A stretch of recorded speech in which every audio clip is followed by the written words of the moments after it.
Joseph donna cet ordre à l'intendant de sa maison. Remplis de vivres les sacs de ces gens, autant qu'ils en pourront porter, et mets l'argent de chacun à l'entrée de son sac. Tu mettras aussi ma coupe, la coupe d'argent, à l'entrée du sac du plus jeune, avec l'argent de son blé. L'intendant fit ce que Joseph lui avait ordonné. Le matin, dès qu'il fit jour, on renvoya ces gens avec leurs ânes. Ils étaient sortis de la ville, et ils n'en étaient guère éloignés, lorsque Joseph dit à son intendant, « Lève-toi, poursuis ces gens, et quand tu les auras atteints, tu leur diras, « Pourquoi avez-vous rendu le mal pour le bien? N'avez-vous pas la coupe dans laquelle boit mon Seigneur, et dont il se sert pour deviner?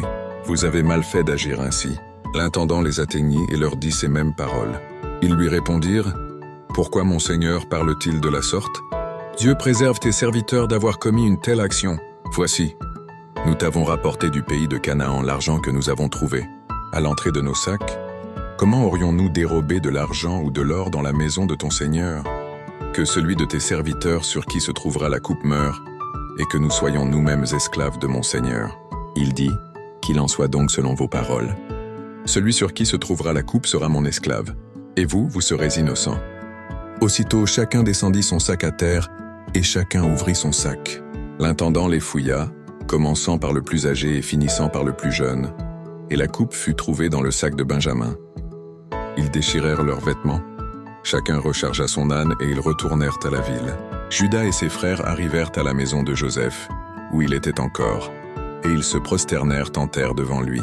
Joseph leur dit, « Quelle action avez-vous faite?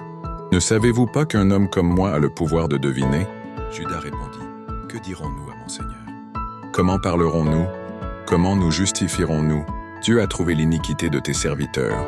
Nous voici esclaves de mon Seigneur, nous, et celui sur qui s'est trouvée la coupe. » Et Joseph dit, « Dieu me garde de faire cela. L'homme sur qui la coupe a été trouvée sera mon esclave. Mais vous remontez en paix vers votre père. » Alors Judas s'approcha de Joseph et dit, « De grâce, mon Seigneur, que ton serviteur puisse faire entendre une parole à mon Seigneur, et que sa colère ne s'enflamme point contre ton serviteur.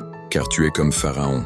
Mon Seigneur a interrogé ses serviteurs en disant, « Avez-vous un père ou un frère? » Nous avons répondu, « Nous avons un vieux père et un jeune frère, enfant de sa vieillesse. Cet enfant avait un frère qui est mort et qui était de la même mère.